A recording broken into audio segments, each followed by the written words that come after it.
Shalom, shalom. Bienvenue à l'Église messianique Beth-Ariel. Je vais vous parler de quelque chose que j'ai lu cette semaine. Apocalypse 2 et 3, on parle de plusieurs églises et il y a une église qui, la dernière église, l'église de Laodicée, juste avant sa deuxième venue, est remplie de gens qui ne croient pas en Jésus parce qu'on voit que Jésus est à l'extérieur de l'église, il cogne à la porte. C'est l'église du temps des tribulations. J'aurais jamais cru que ceci arriverait pendant que je sois vivant, mais le Toronto Star parle d'un pasteur d'une église évangélique qui est devenu un athée. C'est une femme pasteur et 4 ans après avoir commencé son ministère pastoral, elle s'est mise à changer d'idée par rapport à ce que Dieu est.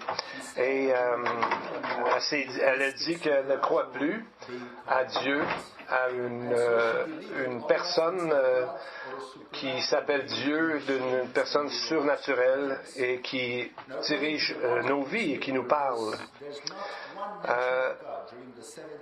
On dit que pendant un sermon d'environ 70 minutes, on n'entend jamais le nom de Dieu.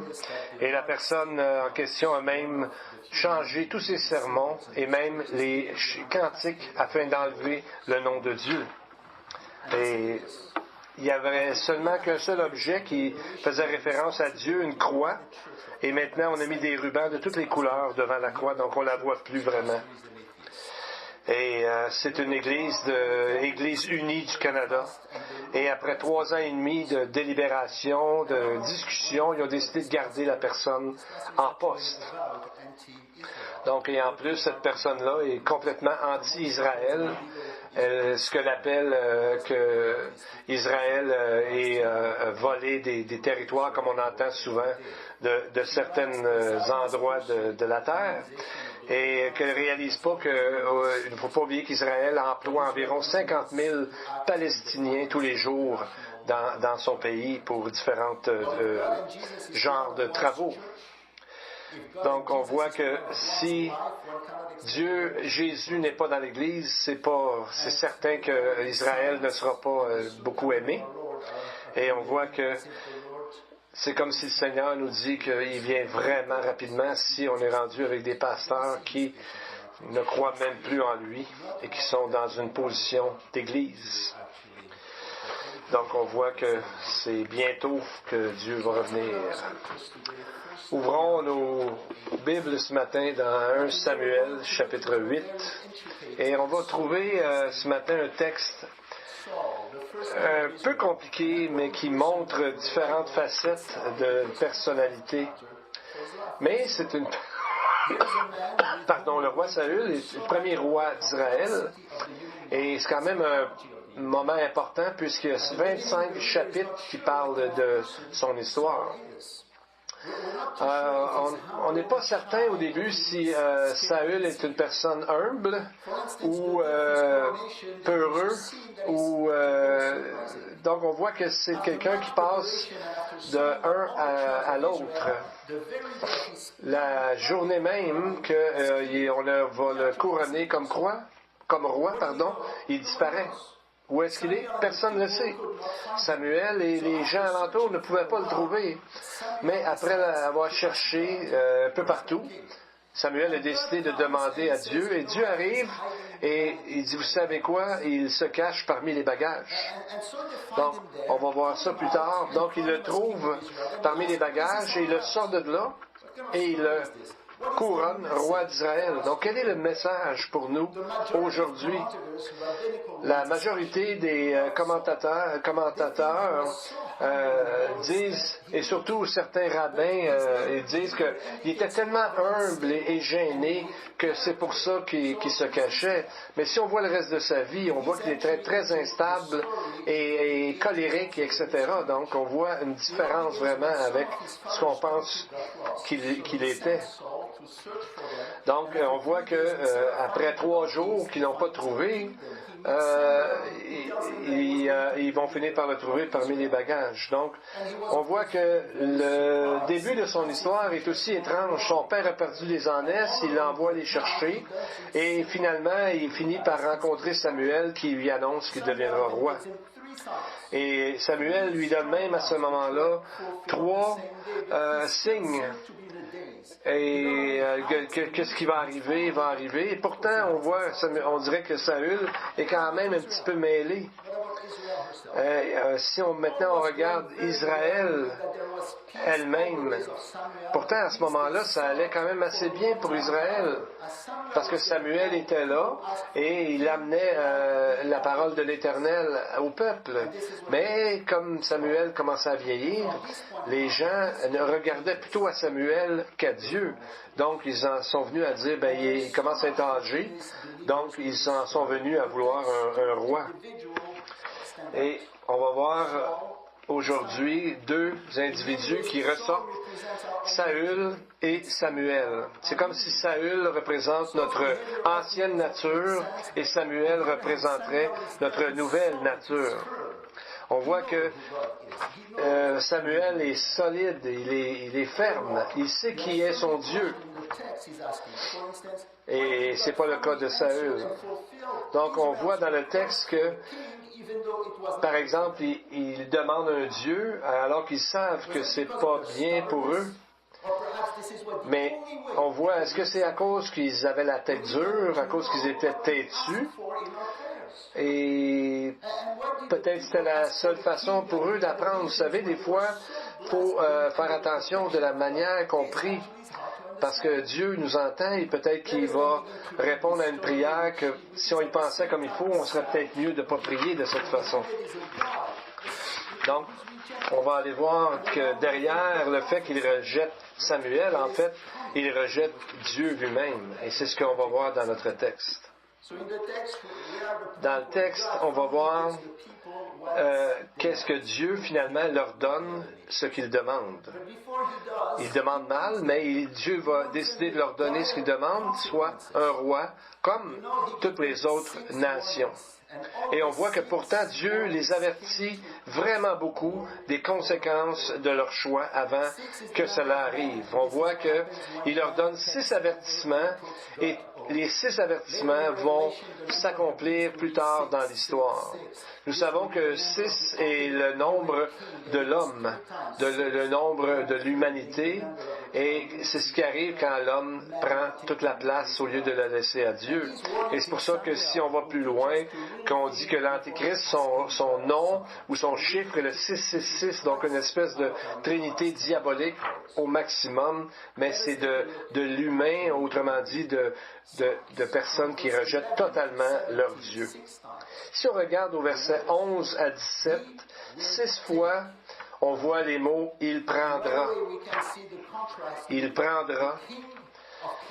Et on voit que, contrairement au roi des rois, Jésus, qui n'a rien pris pour lui-même, qui n'avait même pas d'endroit où reposer sa tête, mais Jésus lui donnait, alors qu'ici on voit qu'est-ce que sera le roi, la royauté pour Israël. Il prendra vos fils, il prendra vos filles, il prendra le meilleur de vos champs, il prendra 1/10 de vos récoltes et de vos produits de la terre. Il prendra les hommes pour en faire des serviteurs et les filles pour en faire des servantes. Et il prendra 1/10 de votre bétail. Donc, on voit, c'est comme si on changeait $1 pour 1,25 sous. Au lieu d'avoir les fils, leurs fils pour les enseigner dans les voies de Dieu, dans la parole de Dieu, on voit que leurs fils, ils vont être pris pour aller à l'armée, pour défendre le roi et d'avoir des chevaux, s'occuper des chevaux, protéger le roi, etc. Donc, pourtant, ils n'avaient pas vraiment besoin de ça. Parce qu'on voit qu'à un moment donné, pendant que Samuel offrait l'Holocauste, les Philistins se sont approchés pour attaquer Israël et Dieu a envoyé un tonnerre qui a eu tellement peur qu'ils ont arrêté d'attaquer. Donc Dieu les protégeait. Ils n'avaient pas vraiment besoin d'un roi. Donc, ils ont sacrifié la protection directe de Dieu pour avoir un roi qu'ils voyaient comme les autres nations, un roi qui régnerait devant eux. C'est ce qui est dans le cœur de l'homme. L'homme veut voir quelqu'un, quelque chose, au lieu de se fier à Dieu lui-même. Pourtant, l'évidence, la présence de Dieu était très, très présente. Mais si on arrête de regarder à Dieu et de connaître la parole de Dieu, on n'en vient qu'à devenir aveugle, on n'en vient qu'à ne plus voir comment Dieu nous bénit dans la vie. Et c'est ça le danger, c'est que nos yeux ne voient plus vraiment l'Éternel agir dans nos vies et on fait des mauvais choix et même des mauvaises prières que Dieu pourrait même nous répondre comme on veut parce qu'on est rendu trop loin. On ne suit plus le Seigneur. Si on regarde au verset 15 et 17, 2 fois il est marqué qu'il va prendre 10% de plus.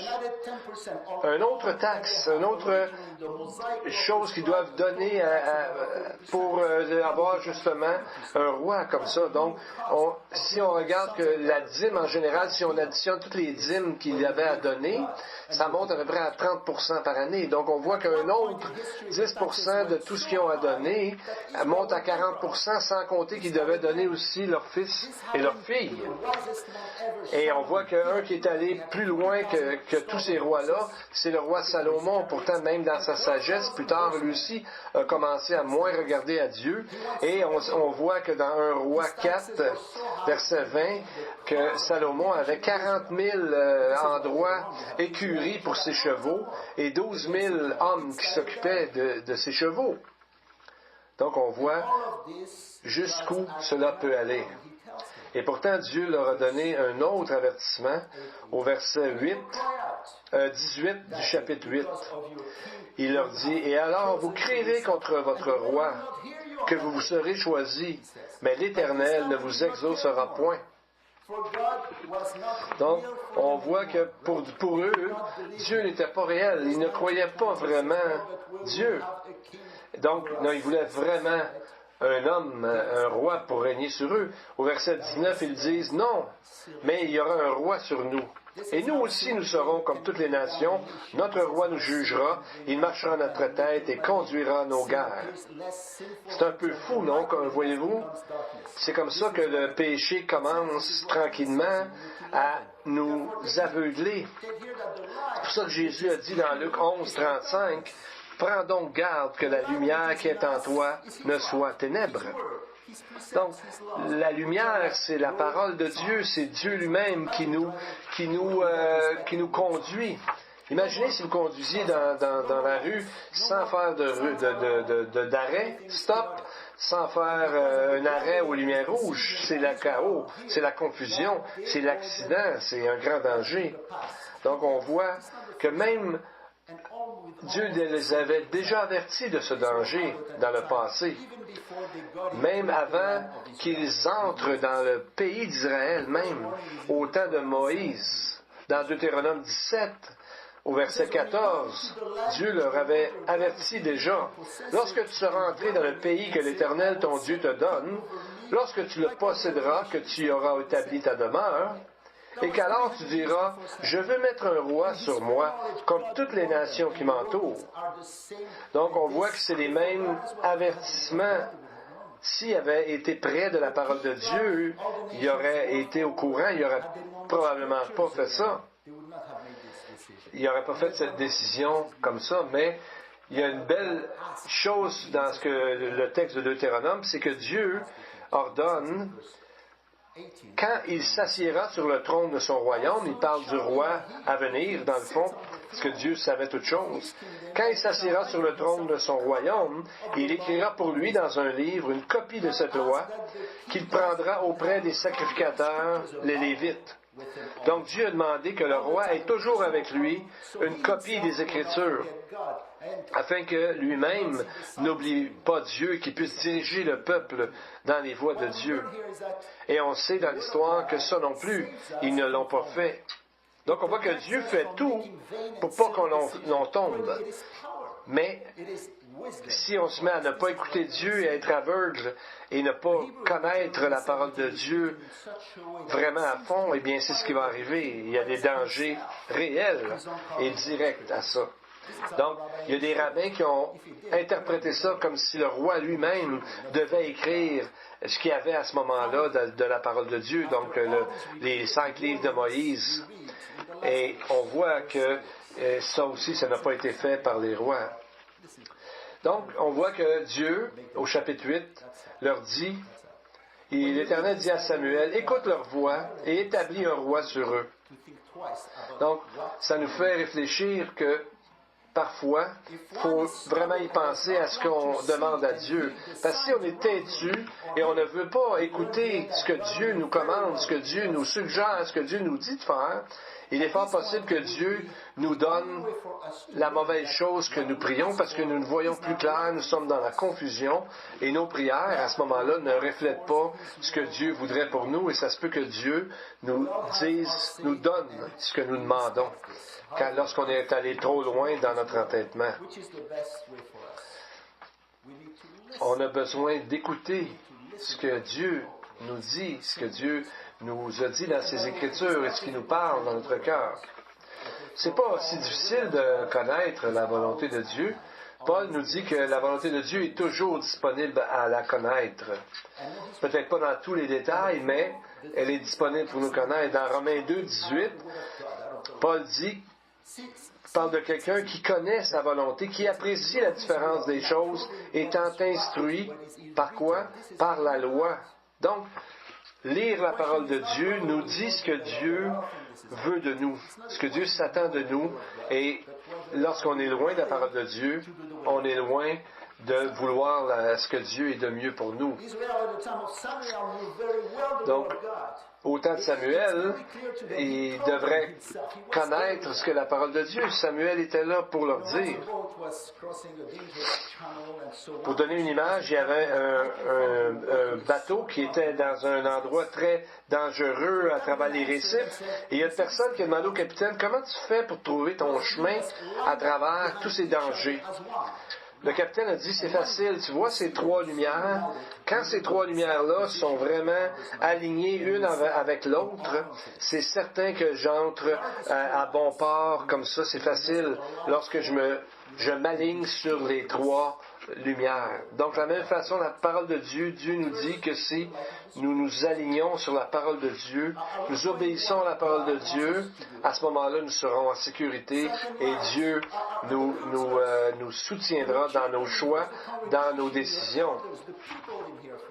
Et on voit aussi quelles sont les lumières pour nous aujourd'hui. La première lumière, c'est la parole de Dieu, afin de savoir ce que Dieu veut de nous. Et ici, à l'Église, et ce qui est important, c'est de demander aussi à des conseillers, à des anciens, à des gens qui sont matures spirituellement. Parce que, comme nous dit Proverbe 11-14, le salut est dans le grand nombre de conseillers. Et la troisième lumière, c'est notre personnalité, nos choix, ce qu'on aime faire, mais c'est pas celle-là qui vient en premier, et c'est notre décision et l'esprit qui nous habite pour ceux qui sont croyants, à ce moment-là, nous aide à décider et à choisir.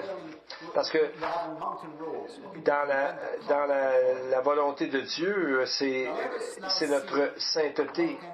1 Thessaloniciens nous dit, ce que Dieu veut, c'est votre sanctification. Et comment on trouve ça? C'est en connaissant la parole de Dieu. Maintenant, nous allons voir le choix du premier roi. Il y a un côté de moi qui dit, j'espère que ce n'était pas le meilleur choix que Dieu avait, mais encore, ça revient à dire ce qu'on disait tantôt, c'est que Dieu leur a donné ce qu'ils demandaient dans leur aveuglement. On va voir ici au chapitre 9, ça ressemble un peu à une mauvaise histoire, à une histoire plaisante, mais avec un message sérieux. On va voir un petit peu plus le caractère de cet homme, ce premier roi que Dieu leur a donné selon leur demande. On va trouver que Saül avait une personnalité très compliquée, émotionnelle, en up and down, comme on dit, en montagne russe. Donc, on voit dans le moment qu'il a régné, il passait de un à l'autre. Il passait d'un homme très bon à un homme meurtrier presque. Et on voit que c'est difficile à voir pourquoi. Tout à coup, il disait que David était l'homme choisi par l'Éternel, et le lendemain, il voulait le tuer avec sa lance. Donc, on voit que c'est un homme centré sur lui-même, égocentrique, et qu'un jour, il est un soldat qui se donne avec sacrifice, et le lendemain, il devient complètement égocentrique. Ensuite, il dit que tous les médiums, tous les sorciers, etc., devaient être tués en Israël, et plus tard, lui-même va en consulter une. Donc, on voit que c'est pas un bon leader du tout, mais c'est ce que le peuple leur a demandé à Dieu et que Dieu leur a donné dans leur entêtement. Encore, on répète. Romains 7, on voit que c'est une bonne illustration de Saül. Quand Paul décrit un homme qui se promène en montagne russe, « Car je ne fais pas le bien que je veux, je fais le mal que je ne veux pas. Je trouve donc en moi cette loi. Quand je veux faire le bien, le mal est attaché à moi. Misérable que je suis, qui me délivrera du corps de cette mort? » Donc on voit, quand on ressemble à Saül, c'est ce qu'on vit. Paul parle pas vraiment de lui-même parce qu'on croit que Paul était plutôt toujours en train de suivre la parole de Dieu. Si on regarde sa vie, il n'était pas comme ça en montagne russe, mais on voit que quand on est loin de la parole de Dieu, on est dans notre entêtement, on passe dans une grande différence d'émotions. Autant, comme on disait au départ, Saül veut dire demander à Dieu. Donc, c'est ce qu'ils ont demandé à Dieu. Les rabbins qui ont dit que ce mot voulait dire que dans le fond, c'était temporaire, ce que Dieu leur a donné. On commence au verset 1. Il y avait un homme de Benjamin. Ça commence mal. Pourquoi? Parce que c'était écrit partout bien avant que le roi devait venir de Juda et non pas de Benjamin. C'était déjà écrit dans Genèse 49, 10. Le sceptre ne s'éloignera point de Juda, ni le bâton souverain d'entre ses pieds, jusqu'à ce que vienne le Shiloh. Vous savez qui est le Shiloh? Les rabbins l'ont dit, c'est le Messie lui-même qui devait naître de la tribu de Juda. Donc on voit que tous les documents que nous avons, les deux seuls documents de généalogie dans Luc et dans Matthieu, nous voyons que Jésus est directement dans la lignée de Juda. Donc on voit que ils ont demandé un roi comme toutes les nations, alors ils ont eu un roi de la tribu de Benjamin et non pas de Juda. Donc on voit dans 1 Samuel 9, 16, on parle de lui. Le texte ne dit pas le mot roi à ce moment-là, mais il parle d'un chef. Le verset dit: Demain à cette heure, je t'enverrai un homme du pays de Benjamin, et tu l'oindras pour chef de mon peuple d'Israël. Il sauvera mon peuple de la main des Philistins, car j'ai regardé mon peuple parce que son cri est venu jusqu'à moi. Donc, c'est comme si Dieu était un peu forcé de faire quelque chose, mais Dieu leur a donné un chef. Donc, on voit le texte qui nous parle d'un chef et non pas d'un roi qui a été oint. Et quel genre de roi c'était? On voit que le verset 2 nous dit: il avait un fils du nom de Saül, jeune et beau, plus beau qu'aucun des enfants d'Israël, et les dépassant tous de la tête. C'est tout? Mais qu'est-ce qui manque vraiment dans ces qualités-là? C'est les qualités seulement physiques. Où est les qualités physiques qu'un roi a besoin pour diriger son peuple? Ce qu'il manque, c'est la sagesse, de la compréhension, de l'intelligence, de la connaissance de Dieu, de la parole. Et où est la foi en Dieu qu'un roi devrait avoir pour diriger un peuple aussi immense et le peuple chéri de la part de Dieu? Donc, il était très beau alors que David, on voit que aussi David était un homme de guerre, un homme fort, et qui était beau aussi. On voit dans 1 Samuel 16 que David, on parle de lui, qu'il avait le teint rosé. Il y en a qui disent qu'il était roux, mais on voit qu'il avait, avec de beaux yeux, il était beau de visage. L'Éternel dit, lève-toi, oins-le, car c'est celui-là. Donc, et on voit que c'est que David était un homme selon le cœur de Dieu. À nulle part, on lit une telle description par rapport à Saül. Et c'est comme si Dieu leur disait, vous voulez un roi comme les autres nations? Tiens, en voici un. Donc on voit que même s'il était très grand, Saül, lorsqu'il a vu un plus grand que lui, le géant, Goliath, on voit qu'il avait peur, alors que David, qui n'était pas aussi grand, mais David avait la foi en Dieu et c'est pourquoi il a affronté le géant et qu'il a vaincu.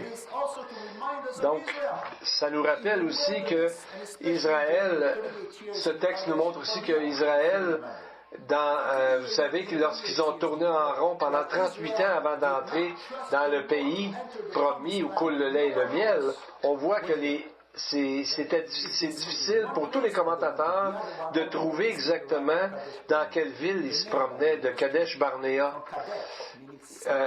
Kadesh veut dire sanctuaire, de place sainte. Et ils ont ajouté Kadesh Barnéa, qui veut dire un peu un centre, mais qui tourne en rond. Il tournait toujours en rond. Comme s'il tournait toujours en rond sans trouver vraiment de solution. La raison, c'est parce qu'il refusait les bénédictions de Dieu, refusait d'être dans la parole de Dieu, dans l'Écriture. Donc, on dirait qu'il tournait en rond. Et on voit que c'est la même chose pour quand on décrit où est-ce qu'il cherchait les ânesses, Saül, c'est la même chose. On voit que c'est très difficile de trouver les villes et savoir où est-ce qu'ils allaient. C'est comme le monsieur qui est rentré dans le taxi puis il a dit vite, vite, il faut que j'aille à tel endroit. À un moment donné, il dit au chauffeur de taxi, est-ce que tu sais où est-ce que tu t'en vas? Non, mais je vais aussi vite que tu me dis qu'il fallait que j'aille. Parfois, on est comme ça. On est comme ce conducteur-là. On s'en va très vite en quelque part, de plus en plus vite, mais on ne sait pas où est-ce qu'on s'en va. Puis au lieu de s'arrêter, regarder la parole de Dieu, eh bien, on s'en va de plus en plus vite en endroit qu'on pense que c'est là qu'on doit aller. Très, très dangereux, très suicidaire de faire ça. Donc, on voit qu'à ce moment-là, dans notre texte, que Saül trouvait rien, trouvait pas les ânesses. Et tout à coup, le serviteur, on dirait qu'il était plus sage que Saül, mais en tout cas, le serviteur lui dit, voici, il est dans cette ville un homme de Dieu. C'est un homme considéré. Tout ce qu'il dit ne manque pas d'arriver. Allons-y, peut-être nous fera-t-il connaître le chemin que nous devons prendre. Lorsqu'on regarde le texte, on dirait que autant le serviteur que Saül ne connaissait pas le nom de Samuel. Il l'appelle un homme considéré, un homme de Dieu. Pourtant, on a lu il y a quelque temps, le chapitre 4, verset 1, la parole de Samuel s'adressait à tout Israël. Donc, on voit que on peut au moins dire que Saül n'était pas un homme très spirituel. Il arrive là, il est allé chercher les ânesses, il n'y a même pas d'argent avec lui, il est complètement pas préparé, mais le serviteur, avait un quart de shekel, ça correspond à peu près à une journée de travail au niveau salaire, et il décide de donner ça aux voyants lorsqu'ils vont aller le rencontrer. Alors ils se mettent à le chercher. Donc, on voit que c'est comme ça qu'ils considéraient Dieu et l'homme de Dieu. Eux autres, ils pensaient qu'en payant un certain montant, bien, Dieu leur dirait où aller, le voyant, un peu comme un diseur de bonne aventure. Donc, Dieu n'est pas intéressé à se faire comparer à un diseur de bonne aventure. Donc, on voit que Dieu nous dit qu'autrefois en Israël, quand on allait consulter Dieu, on disait « Venez et allons voir le voyant ». Celui qu'on appelle aujourd'hui le prophète s'appelait autrefois le voyant. C'est comme si Saint-Esprit ici se sert de cette situation pour nous expliquer le début du ministère des prophètes. Avant, c'était des voyants, et on a vu tantôt le peuple les considérait comme des diseurs de bonne aventure parce qu'ils ne voulaient pas écouter ou lire ce qui était écrit dans la parole. Donc, on voit que les prophètes, eux autres, dans leur ministère, étaient là pour être comme les représentants de la couronne, comme les avocats de Dieu, pour leur expliquer au peuple ce que contenait la parole de Dieu et ce qu'ils devaient faire, c'est la connaître. Et c'est pour ça que les prophètes n'ont pas été aimés par le peuple qui ne voulait pas suivre Dieu, et c'est pour ça que la parole nous dit qu'ils ont tué tous les prophètes, et même jusqu'au prophète ultime, Jésus-Christ lui-même. Pardon. Et alors qu'ils approchent la ville pour trouver Samuel, ils voient un groupe de jeunes femmes qui y avaient une longue conversation. Plusieurs rabbins ont dit que c'était une longue conversation parce que vu que Saül était si beau, bien ils se sont arrêtés pour l'admirer un petit peu, pour parler avec lui. Ça, on ne le sait pas. Peut-être. Mais peut-être utiliser ces femmes pour dire à Saül de continuer et d'aller voir justement, de l'amener jusqu'à voir Samuel. Donc, alors regardez ce que les femmes lui disent au verset 12 à 14. Elles leur répondirent en disant, « Oui, il est devant toi, mais dépêche-toi. Vous le trouverez avant qu'il monte au haut lieu. Montez donc, car maintenant vous allez le trouver. » C'est dur à comprendre ce bout-là, mais peut-être que Saül commençait à douter. Peut-être qu'il avait besoin d'une petite poussée, une façon de lui dire de continuer, je ne sais pas. Mais on voit qu'il voit un homme qui est ordinaire, qui est très humble, parce qu'ils ne savent même pas qu'il a l'air d'un voyant ou quoi, tu sais. Il n'était pas là en train il ne savait même pas. Donc, il a demandé à ce monsieur-là, puis Samuel dit, « C'est moi, le voyant. » On voit que c'était un homme très humble.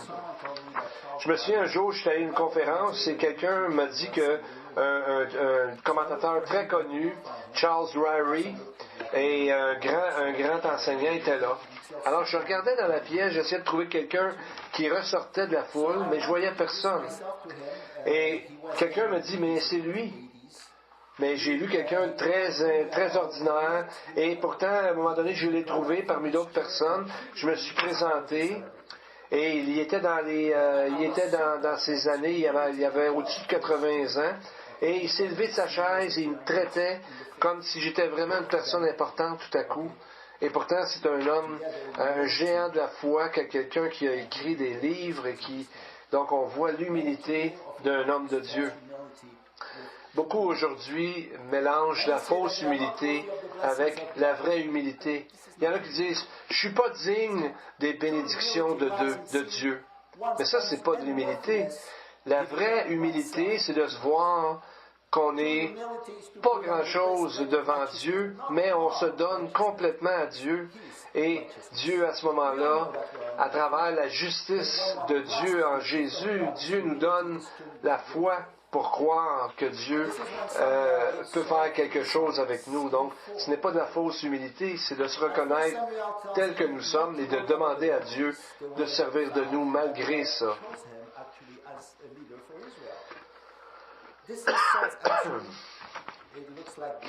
Donc, au début, on voit qu'il y a de l'air très humble, Saül.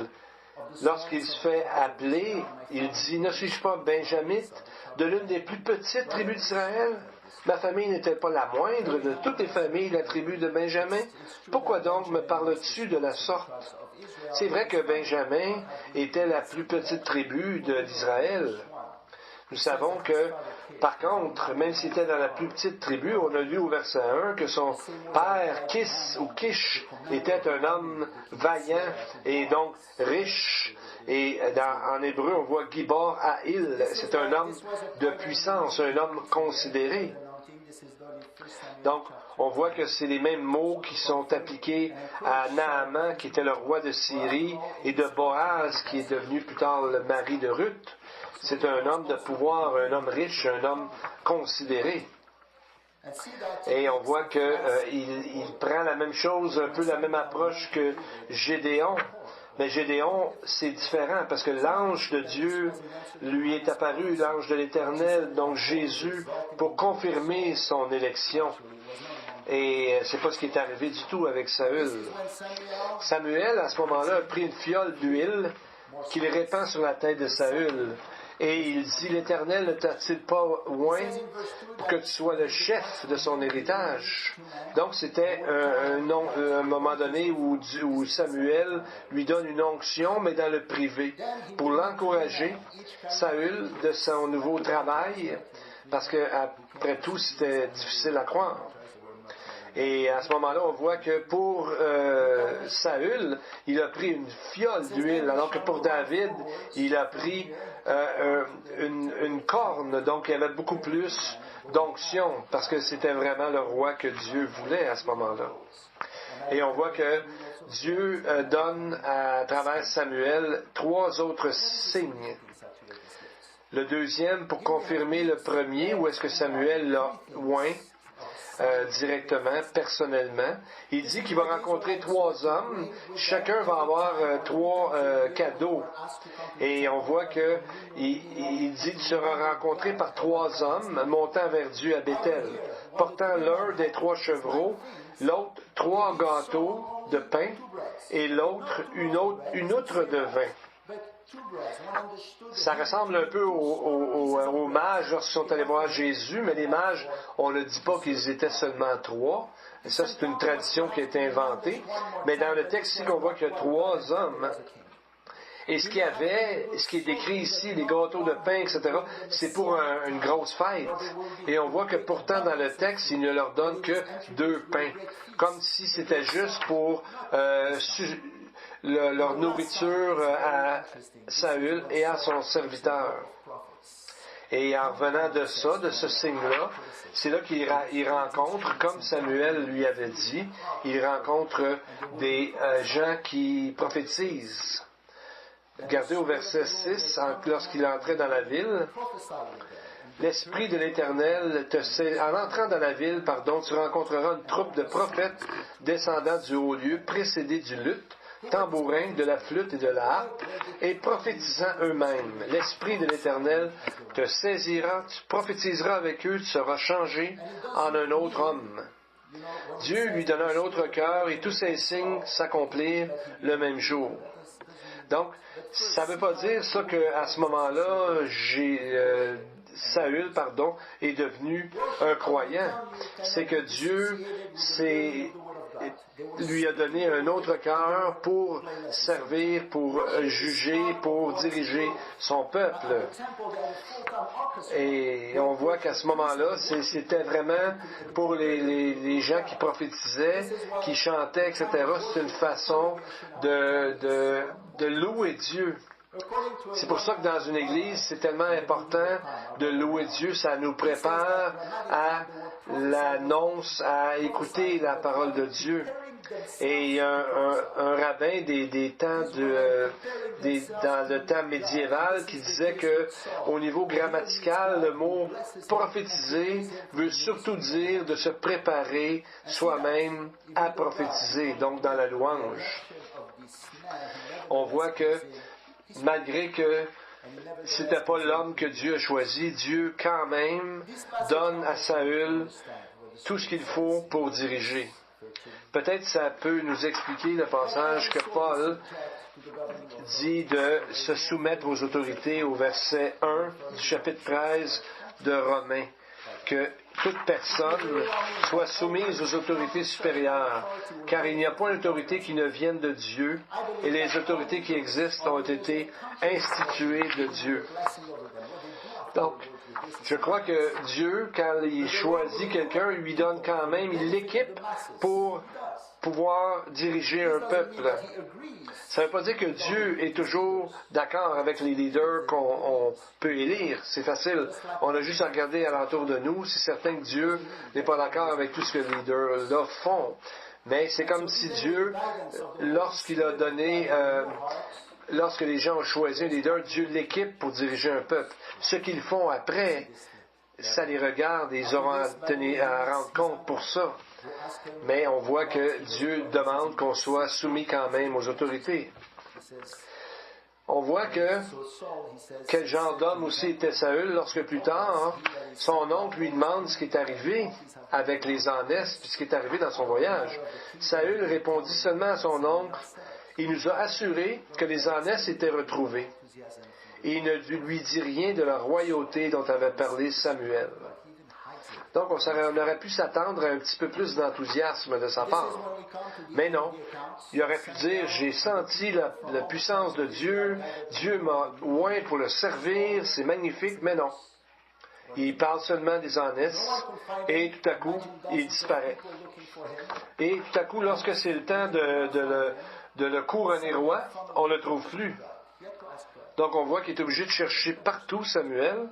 Au verset 22, on nous décrit ce qui est arrivé. Il est obligé d'aller consulter l'Éternel parce qu'il était impossible de le trouver.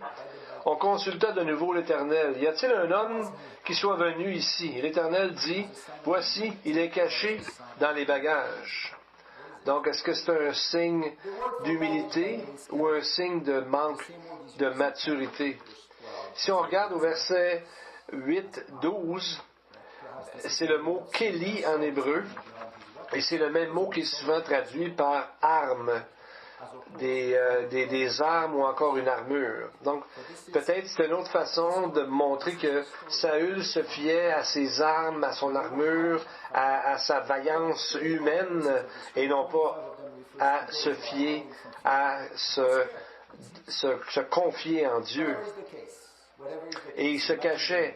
Et tous les fois que le mot se cachait, Haba, sur 30 occasions qu'on voit ça dans la Bible, 25 fois, ça fait référence à la peur. Donc on croit qu'il vraiment se cachait par peur, ou encore pour se faire prier, pour que les gens aillent le voir, dire « Allez, deviens donc notre roi ». Donc une fausse humilité qui en fait cache un grand orgueil. Donc, on voit que ce qui est intéressant dans la Bible, c'est que la Bible ne nous cache rien de ce qui est l'homme. Donc, on voit, il y a des moments embarrassants aussi dans la parole de Dieu, même pour des gens qui sont des grands hommes de Dieu. Comme si Dieu nous disait, ne regarde pas aux hommes, regarde à moi. Parce que même les plus grands hommes peuvent tomber. Exemple, Abraham, juste après que Dieu lui ait donné une alliance magnifique et qu'il ait fait des promesses, Abraham fait un mensonge total ou un demi-mensonge, mais c'est un mensonge quand même, nous savons ça. Il dit, c'est ma demi-sœur, c'est ma sœur. Alors, après que Abraham ait dit ce mensonge-là, Abraham est obligé de l'avouer, c'est que le Pharaon a eu un rêve et puis Dieu lui a dit, ne touche pas à cette femme. Et pourtant, Abraham, par la suite, est devenu un grand homme, mais on voit qu'il n'était pas parfait, on voit la grande erreur qu'il a faite. Même chose avec David, qui a volé la femme d'un autre monsieur, de Uri, qui l'a fait tuer, etc. Et on voit que, et à un moment donné, le prophète va lui dire que, il lui donne une histoire et lui dit que un homme avait volé la petite brebis d'un homme qui n'en avait juste une. Et David dit, l'homme qui a fait cela mérite la mort. Et c'est à ce moment-là que Nathan il a dit, tu es cet homme. La même chose avec Jacob, que lui a trafiqué pour voler la bénédiction avec sa mère et tout ça. Il a mal agi et on voit que Dieu lui a remis la monnaie de sa pièce plus tard en faisant la même chose lors de son mariage par son beau-père Laban. Il a caché la vraie femme qu'il voulait. Il lui en a donné un autre à la place. Et la même chose que Paul a confronté Pierre qui, lorsqu'il a vu des gens qui étaient de l'ancienne loi, qui voulaient garder l'ancienne loi, Pierre s'est dissocié des chrétiens pour faire comme s'il était encore sous la loi. Et Paul l'a repris publiquement pour ce qu'il avait fait comme dans son hypocrisie. Imaginez-vous comment Pierre a dû être embarrassé de ça, mais pourtant Pierre est un grand homme de Dieu, mais on voit qu'il n'est pas parfait. C'est ce que Dieu veut nous montrer. Donc on voit qu'à chaque fois qu'on pense que l'herbe est plus verte sur le voisin, sur le terrain du voisin, en fait, c'est les ténèbres. C'est quelque chose qu'on ne connaît pas, c'est quelque chose qu'on envie, qu'on convoite. Alors, au lieu de se fier à ce que Dieu nous donne dans notre carré de sable, si on veut, dans notre terrain, à nous. Donc, on voit qu'ils ont continué, ils ont persisté à demander un roi.